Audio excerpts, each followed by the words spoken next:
The breathtaking Baisaran Valley, often called India's mini Switzerland because of its stunning, lush green meadows and picturesque landscapes, turned into a site of unimaginable horror. A brutal terrorist attack shattered the peaceful atmosphere, sending shockwaves across the entire nation. The aftermath was devastating. 26 innocent people, all male, lost their lives in the carnage, while 17 others suffered severe injuries. Rescue operations faced tremendous difficulties due to the valley's high altitude and remote location, where access was limited and time was critical. The site of the attack was accessible only by foot or by riding mules. Helicopters were later deployed for rescue missions, but the steep and rugged terrain made immediate evacuation nearly impossible. In a display of remarkable courage and resilience, local residents used mules to carry many of the injured tourists down treacherous paths to safety. 12 wounded tourists were rushed to Pahalgam Hospital, where they are now reported to be in stable condition. The attack appeared to be religiously targeted. Among the victims, there was one Muslim, Syed Adil Hussain Shah, a local mule handler, and one Christian. The overwhelming majority, 24 victims, were Hindus, mostly tourists from different regions of India. Among those who perished was Neeraj Udwani, a resident of Jaipur, who had been vacationing with his wife. Another victim, Sudeep Nupane, hailed from Nepal and had come to experience the natural beauty of Kashmir. The attack also claimed the lives of several defense personnel who were on holiday. Indian Air Force Corporal Tage Hailyang from Arunachal Pradesh, Intelligence Bureau Section Officer Minish Ranjan from Bihar, and Navy Lieutenant Vinay Narwal from Haryana, who had been recently married, all lost their lives in this senseless tragedy. Eyewitnesses recounted chilling details of the attack. Terrorists reportedly identified and executed victims based on religious tests. One particularly harrowing account came from Pune-based human resources professional, Asavari, who shared the story of her father being murdered after he failed to recite Islamic verses when confronted by the attackers. Despite the horror, there were acts of great compassion. Local residents, even at great personal risk, stepped in to assist the wounded tourists, providing aid and attempting to ferry them to safety in the absence of immediate help from security forces. The Resistance Front, a proxy group of the notorious Lashkar-e-Taiba, claimed responsibility for the massacre. TRF is a designated terrorist organization under India's Unlawful Activities Act. Investigations have pointed towards Lashkar commander Saifullah Kasuri as a possible mastermind. Reports suggest that 4 to 6 attackers were involved, and sketches of 3 Pakistani nationals have been released to the public. Authorities are also investigating the involvement of 2 local Kashmiri individuals, Adil Guri and Asan, who are suspected of aiding the terrorists. Preliminary investigations have revealed troubling signs that the attack might have been preventable. Intelligence agencies had prior indications that terrorists were scouting hotels in areas frequented by tourists. Despite these warnings, no effective preventive measures were taken. The situation has drawn uncomfortable parallels with past intelligence failures, most notably the Pulwama attack.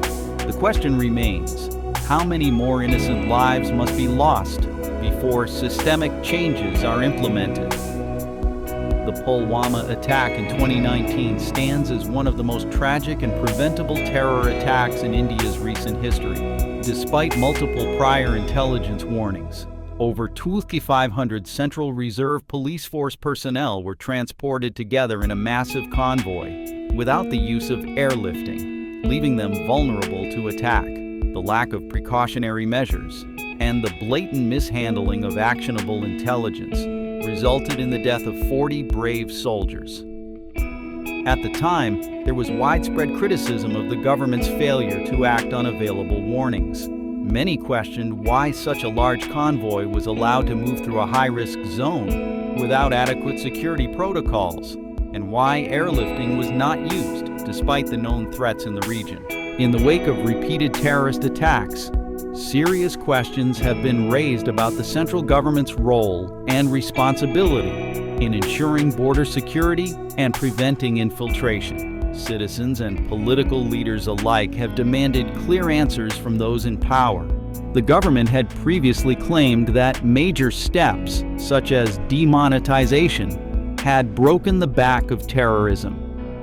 Yet the ongoing pattern of deadly attacks starkly contradicts those bold declarations.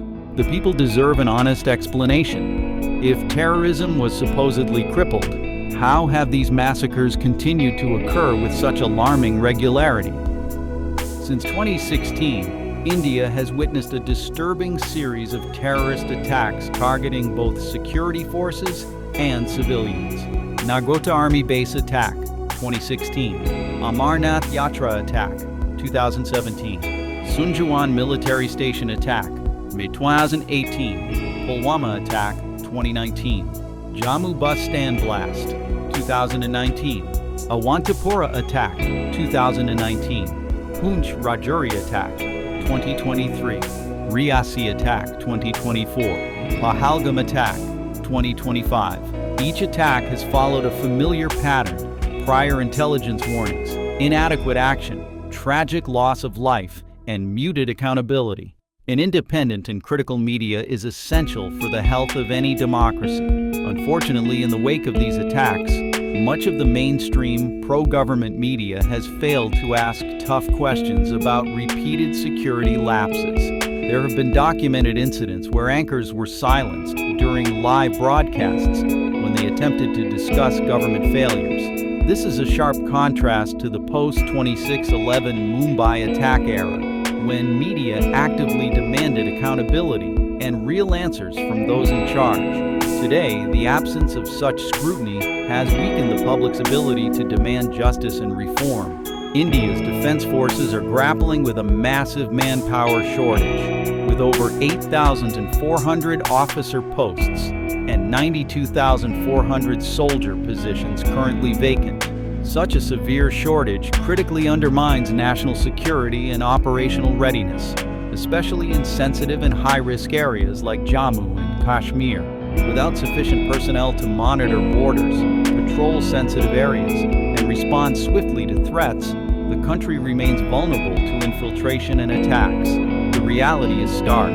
Fewer soldiers mean greater risks, slower responses, and ultimately more preventable tragedies. India stands at a critical crossroads. The cycle of warnings ignored, lives lost, and blame deflected must end.